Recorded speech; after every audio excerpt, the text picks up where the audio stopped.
வணக்கம் என் அன்பான நேயர்களே. நீங்கள் காணொளியின் தலைப்பை பார்த்திருப்பீர்கள். அந்த தலைப்பை நான் ஏன் வைத்தேன் என்று நீங்கள் யோசித்துக் கொண்டிருக்கலாம். இந்த காணொளியை நீங்கள் மிகவும் கவனத்துடனும் சிந்தனையுடனும் புரிதலுடனும் பார்க்க வேண்டும் என்று நான் விரும்புகிறேன். ஏனெனில் இந்த ஒரே ஒரு காணொளியிலே உங்களின் கடந்த காலம், நிகழ்காலம் மற்றும் எதிர்காலம் ஆகிய மூன்றும் மறைந்திருக்கிறது. எனவே இந்த காணொளியை ஒரு சாதாரண காணொளியாக நீங்கள் கருத வேண்டாம். இது ஒரு தனித்துவமான ஆழமான கணிப்பு காணொளி. என் அன்பானவர்களே, முதலில் ஒரு முக்கியமான தகவலை நான் சொல்லிவிடுகிறேன். மே மாதம் 2025 உங்களின் முந்தைய வாழ்க்கையை பற்றி நீங்கள் அதிகமாக நினைத்து கொண்டிருக்கிறீர்கள். உங்களுக்குள் ஒரு பதற்றத்தின் சூழலில் இருக்கிறீர்கள். உங்கள் வாழ்க்கையை நிலைப்படுத்த வேண்டும் என்ற வெறி உங்களுக்குள் எரிந்து கொண்டிருக்கிறது. ஏதேனும் பெரிய காரியங்களை செய்ய வேண்டும் என்ற உணர்வு உங்களிடம் இருக்கிறது. ஒரு விஷயத்தை நினைவில் வைத்துக் கொள்ளுங்கள். கடந்த ஆண்டுகளிலே நீங்கள் உங்கள் வாழ்க்கையிலே சில தவறுகளை செய்தீர்கள். நீங்க செய்த முதல் தவறு என்னன்னா, குடும்பத்தின் பொறுப்புகளில் இருந்து, கடமைகளில் இருந்து விலகி தனியாக வாழ உங்களுக்கு வாய்ப்பு கிடைச்சது. ஆனால் அந்த வாய்ப்பை நீங்கள் நிராகரித்து விட்டு உங்களை தவறாக பயன்படுத்திய அதே நபர்களிடம் மீண்டும் மும்முரமாக இருந்து விட்டீர்கள். கடந்த ஆண்டுகளிலே திருமணம் செய்து ஒரு சரியான இலக்கை நோக்கி செல்ல உங்களுக்கு வாய்ப்பு இருந்தது. ஆனால் நீங்கள் உங்களை தாம்பத்திய வாழ்க்கையிலே அல்லது ஒரு உறவில் ஈடுபட ஒரு தவறான தேர்வை செய்தீர்கள். மேலும் அது உங்கள் வாழ்க்கையை நரகமாக்கிவிட்டது. ஏனெனில் வாழ்க்கையில் ஏதாவது சாதிக்க இதுவே சரியான வாய்ப்பாக இருந்தது. ஆனால் நீங்கள் ஒரு உறவில் கட்டுப்பட்டு விட்டீர்கள். அதிலிருந்து உங்களால் இதுவரை நிம்மதியாக இருக்க முடியவில்லை. நீங்கள் இப்பொழுது அனுபவித்துக் கொண்டிருக்கும் துயரம் அங்கிருந்துதான் தொடங்கியது. நினைவில் வைத்துக் கொள்ளுங்கள், 2024 மற்றும் 2025 ஆண்டுகளில் உங்கள் பணத்தை நீங்களே சேமித்து வைத்துக் கொள்ள உங்களுக்கு வாய்ப்பு கிடைத்தது. ஆனால் நீங்கள் அதை செய்யவில்லை. அதன் பிறகு உங்கள் வாழ்க்கை தொடர்ந்து இதே வழியில தான் சென்று கொண்டிருக்கிறது. திருமண வாழ்க்கையில் குழப்பங்கள் நீடித்தன. தொழிலில் அவ்வளவு பெரிய வளர்ச்சி இல்லை. குடும்ப பொறுப்புகள் உங்களை தொந்தரவு செய்தன. உங்கள் சுதந்திரமான வாழ்க்கையை எங்கோ நீங்கள் அழித்து விட்டீர்கள். நீங்கள் மற்றவர்களின் கட்டுப்பாட்டின் கீழ் இருக்க பழகிவிட்டீர்கள். அந்த கோபம்தான் உங்கள் வாழ்க்கையில 2025 ஆண்டிலிருந்து வெளிவர தொடங்கியது. இப்போது நீங்கள் எதன் அடிப்படையில் கணக்கெடுக்கிறேன் என்று யோசிப்பீர்கள். அது ஒரு நல்ல விஷயம். நான் ராகு கிரகத்தை அடிப்படையாக வைத்து கணக்கெடுக்கிறேன். ராகு என்றால் உலகப்பற்று மற்றும் மாயையின் காரகன் என்று அனைவரும் நினைக்கிறார்கள். யாருடைய ஜாதகத்தில் ராகு நல்ல நிலையில் இருக்கிறாரோ அவர் பெரும் செல்வம் ஈட்டுவார். ராகு நல்ல நிலையில் இருந்தால் உலக அளவில் அவர் புகழ் பெறுவார். தொழிலதிபர், பெரிய நில விற்பனையாளர் அல்லது மிகப்பெரிய வணிகர் ஆகிவிடுவார். இதுதான் அனைவரின் கருத்து. ஆனால் ராகுவின் உண்மை தன்மையிலே யாரும் ஒருபோதும் கவனம் செலுத்துவதில்லை. நீங்கள் உங்கள் வாழ்க்கையில் கடந்த ஆண்டுகளில் ஒரு உறவில் இருந்தபோது ராகு உங்களுக்குள் ஒரு ஆவலையும் இயக்கத்தையும் உருவாக்கினார். நான் அடங்கி இருக்கக்கூடாது, நான் சுதந்திர மனதுடன் வாழ வேண்டும், நான் யாருக்கும் அடங்கி இருக்க மாட்டேன், என்னிடம் தகுதி இருந்தால் உலகிற்கு நான் எதையாவது செய்ய முடியும் என்பதை காட்டுவேன். ஏனென்றால் நீங்கள் நிறைய காலமாக அடங்கி காலத்தை கடத்திவிட்டீங்கள். இங்கிருந்துதான் உங்க வாழ்க்கையில சண்டைகளும், இங்கிருந்துதான் உங்க வாழ்க்கையில வீழ்ச்சியும் தொடங்கியது. ராகு என்றால் என்ன? ராகுவின் அதிகாரம் ஒரு நிழல் கிரகமாகும். புரிந்து கொள்ளுங்கள், சூரியனையும் சந்திரனையும் கூட தன்னுள் அடக்கிக் கொள்ளும் ஒரு கிரகம்.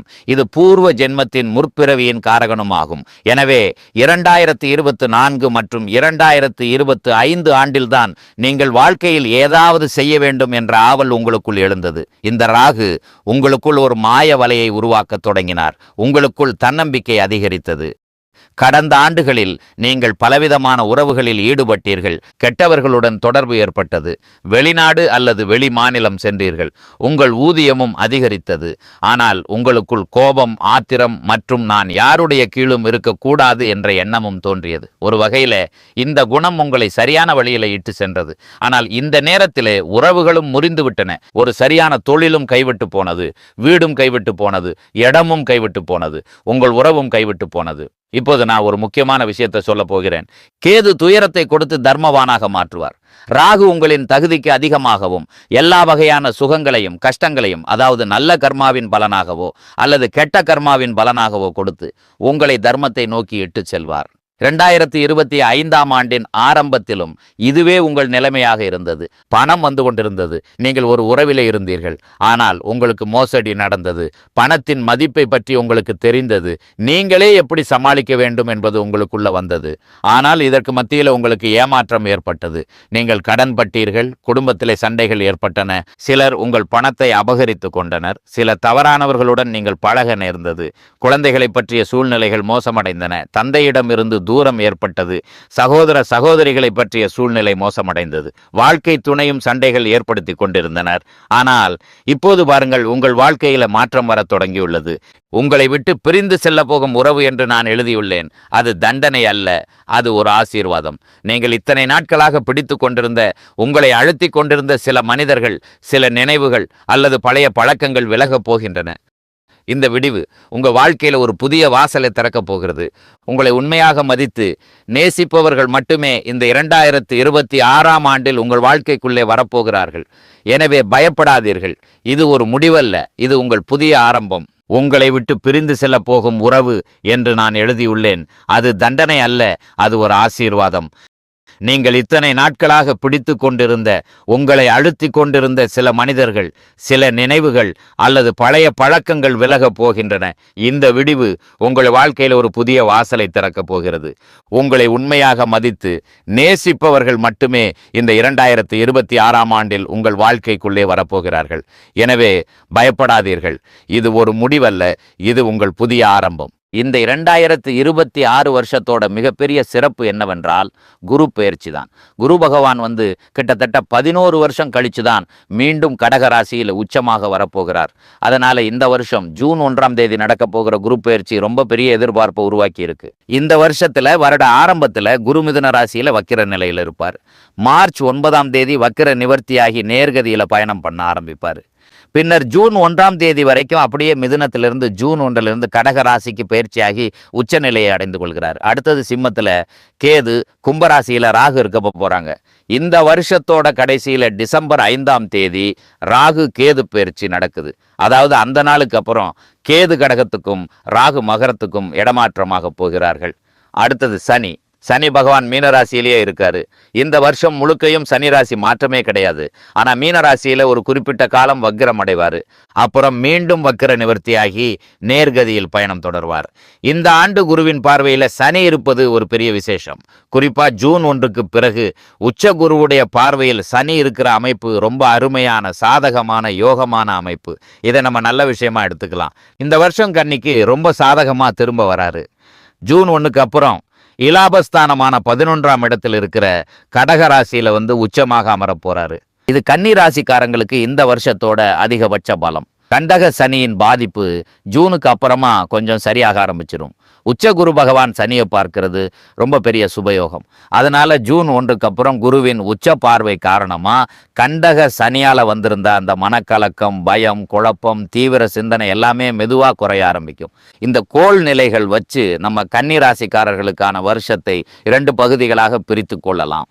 ஜனவரி முதல்மை வரைக்கும் பல விஷயங்கள் மெதுவாக, தாமதமாக, தெளிவான திசையின்றி போற மாதிரி இருக்கும். இந்த 5 மாதங்களுக்கு தொழில், உத்தியோகம், வணிகம் எந்த பெரிய மாற்றத்தையும் இப்பவே செய்ய வேண்டாம். ஜூன் முதல் டிசம்பர் வரை ஏற்ற காலம். ஜூன் 1க்கு பிறகு உங்க வாழ்க்கையிலும் சூழ்நிலைகள் கிட்டத்தட்ட தலைகீழாக சாதகமான வழியில மாற ஆரம்பிச்சிடும். பல மாதங்களா நீங்க எதிர்பார்த்த விஷயங்கள்ல முன்னேற்றம் தெரிஞ்சு வர ஆரம்பிக்கும். திருமணமும் உறவும், திருமண முயற்சி, திருமண வாழ்க்கை, நண்பர்கள் இவை பற்றி பேசலாம்னா ஜூன் 1க்கு அப்புறம் ரொம்ப நல்ல அறிகுறி. திருமண முயற்சியில மிக நல்ல செய்தி கிடைக்கக்கூடிய வாய்ப்புகள் அதிகம். திருமண வாழ்க்கையில் இருந்த மனக்கசப்பு, புரியாமை, தகராறு இவை எல்லாமே மெதுவா சீராக்கப்பட வாய்ப்பு இருக்கு. பழைய நண்பர்களை மீண்டும் சந்திக்கிற சந்தர்ப்பம் வரும். நம்ம மனசுக்கு நெருக்கமானவர்கள் வாழ்க்கைக்கு திரும்ப வர்ற மாதிரி உணர்ச்சி அழகா இருக்கும். காதல் உறவு, காதல் நிச்சயம், அதை திருமண உறவாக மாற்றுவது, இவைகளை கண்ணில் வச்சு பார்த்தோம்னா காதல் வாழ்க்கையில் இருக்கும் குழப்பங்கள் குறையும். முயற்சி மற்றும் தெளிவு. ஜூன் அப்புறம் முயற்சி ஸ்தானமான 3ஆம் இடத்தை உச்சகுரு பார்ப்பதுனால உங்க முயற்சி, தைரியம், தன்னம்பிக்கை ரொம்ப அதிகரிக்கிறது. நீங்கள் எதுலேயோ சந்தேகமா, பயமா, அலைச்சலா இருந்திருந்தீங்கன்னா இப்போ அந்த பயம் குறையும். 5ஆம் இடம் புத்திஸ்தானம் என்பதால் குரு பார்வையால் புத்தி தெளிவு, சரியான முடிவு, திறமை, நேர திட்டமிடல் எல்லாமே உங்களுக்கு வரப்போகுது. பொருளாதார ரீதியா 2026 ஒரு திருப்புமுனை வருஷமா இருக்க முடியும். இலாபஸ்தானத்தில் உச்ச குரு இருக்கிறார். இலாபம், சேமிப்பு, மனநிறைவு, ஆசை நிறைவேற்றம் எல்லாத்துக்கும் இது பெரிய பலம். கடன் சுமை இருந்தா ஜூன் அப்புறம் மெதுவா குறைக்க ஆரம்பிக்கலாம். வருமான மூலத்திலையும் சின்ன சின்ன மாற்றங்கள் மூலம் ஓரளவு நிலைப்புத்தன்மை, நிம்மதியான நிலைக்கு ஏறுவீர்கள். தங்கம் வாங்குற யோகம் ரொம்ப பேருக்கு வரும். வீடு, நிலம், வாகனம் வாங்குற யோசனை இருந்தால் ஜூன் அப்புறம் நல்ல நேரம். குழந்தை பாக்கியம். குழந்தை பாக்கியம் இல்லாமல் கஷ்டப்பட்டுக்கிட்டே இருக்கும். கன்னி ராசி ஜோடிகளுக்கு இந்த வருஷம் மிகப்பெரிய வரப்பிரசாத வருஷம். குழந்தை வரத்துக்கு நல்ல யோகம் வரும். பிள்ளைகள் சார்ந்த கவலைகளுக்கும் இந்த வருஷம் ஒரு நல்ல முடிவு புள்ளி மாதிரி இருக்கும். பிள்ளைகளால் உங்க பெயர் புகழ் மதிப்பு சமூகத்தில் கூடும். பூர்வீகம் வழக்கு, பூர்வீக சொத்து, குலதெய்வம் சம்பந்தப்பட்ட விஷயங்களில் இருந்த தடை தாமதம் வழக்கு இவையும் இந்த வருஷத்துல நல்ல தீர்வு நோக்கி போகும். நீதிமன்ற வழக்கு இருந்தால் கன்னிராசிக்காரங்களுக்கு சாதகமான பலன் வர வாய்ப்பு இருக்கு. குலதெய்வ அருள் இந்த ஆண்டுல உச்ச அளவுக்கு கிடைக்கக்கூடிய வருஷம். இவ்வளவு நல்ல விஷயங்கள் இருந்தாலும் எதிலெல்லாம் அக்கறை செலுத்த வேண்டும் என்றால், ஜனவரி முதல் மே வரை தொழில், உத்தியோகம், வணிகம் எந்த பெரிய மாற்றத்தையும் இப்பவே செய்ய வேண்டாம். பெரிய அளவுல கடன் எடுக்காதீங்க. திருமண முயற்சி, பெரிய உறவு, இறுதி முடிவு அவசரமா எடுக்காமல் போனாலே நல்லது. பொருளாதார திட்டமிடல், கைக்கு வர பணத்தை அப்படியே கையில் பிடிச்சிக்கிட்டு இருக்கிறாம திட்டமிட்ட சுப விரயமாக போனது நல்லது. இல்லைன்னா 12 இருக்கும் கேதுவால எதிர்பாராத வீண் விரயம் அதிகரிக்கும். உடல் நலம் 6 மற்றும் 12ஆம் இடங்கள் செயல்பாடுடன் இருந்ததுனால மருத்துவ செலவு இருக்கும். ஆனால் ஆரோக்கியம் தெளிவாகும். உணவு, தூக்கம் நேரத்தை கடைபிடித்து எடுத்துக்கணும். நேரத்தில் சாப்பிடாம துரித உணவுகள், குளிர் பொருட்கள் அதிகம் எடுப்பது, இவையெல்லாம் வயிறு சம்பந்தமான தொந்தரவுகள், செரிமான கோளாறு இவையெல்லாம் இருக்க பார்த்துக்கணும். உறவுகளில் நிதானம். நண்பர்கள், நட்பு வட்டாரத்தில் மே மாதம் வரைக்கும் மனக்கசப்பு இல்லாமல் இருக்க மாதிரி கொஞ்சம் சுய கட்டுப்பாடு தேவை. பேசுறப்பவும் வினையாற்றும் போதும் சின்ன விஷயத்துக்கு பெரிய வாக்குவாதமாக விடாம ஜாக்கிரதையாயிருங்கள். உத்தியோக சுமை, தொழில், உத்தியோகம் ஜூன் மாதம் வரைக்கும் சுமை அதிகம் இருக்கும். எவ்வளவு முயற்சி போட்டாலும் அதுக்கான அங்கீகாரம் இல்லாத மாதிரி அனுபவம் வரும். அதனால ஜூன் முன்னாடி வேலை மாற்றம், பெரிய இடர் முதலியன தவிர்த்து நிதானமா சூழ்நிலையை ஆய்வு செய்யுங்கள். தந்தை மற்றும் தாயார், தந்தை சம்பந்தமான விஷயத்துல கொஞ்சம் கவனம். தந்தையாருடைய ஆரோக்கியம், தந்தை வழி உறவுகள், அவரோட மனநிலை பற்றிய கவலைகள் வரலாம். அதிகமாக சிந்தனை செய்யும் இயல்பும் இந்த வருஷத்தில் அதிகம் இருக்கும். அதனால தியானம், இறை வழிபாடு, இயற்கையோடு நடப்பது இவையெல்லாம் உங்க மனசுக்கு நிவாரணம் தரும். தாயார் ஆரோக்கியம் மற்றும் தாய் வழி உறவுகளிலும் கவனம் தேவை. வீடு, வாகனம், சனி பார்வை 4ஆம் இடத்துல இருப்பதனால வீடு, வண்டி, தாயார் ஆரோக்கியம், தாய்வழி உறவுகள் இவை எல்லாமே கொஞ்சம் ஜாக்கிரதை வேண்டிய பிரிவுகள். மே மாதம் வரைக்கும் வீடு, வாகனம் சம்பந்தமான இடர் எடுக்காமல் ஜாக்கிரதை எடுத்துட்டு செயல்பட வேண்டும். மேலும் நான் சொல்ல விரும்பும் மிக முக்கியமான விஷயம், சிறிது தர்மத்தை நோக்கி செல்ல தொடங்குங்கள். அமைதி கிடைக்கும். உங்கள் வாழ்க்கை இங்கிருந்து சரியாகிவிடும். 2026 ஒரு புதிய ஆரம்பம் காத்திருக்கிறது. இனி எல்லாமே நல்லதே நடக்கும்.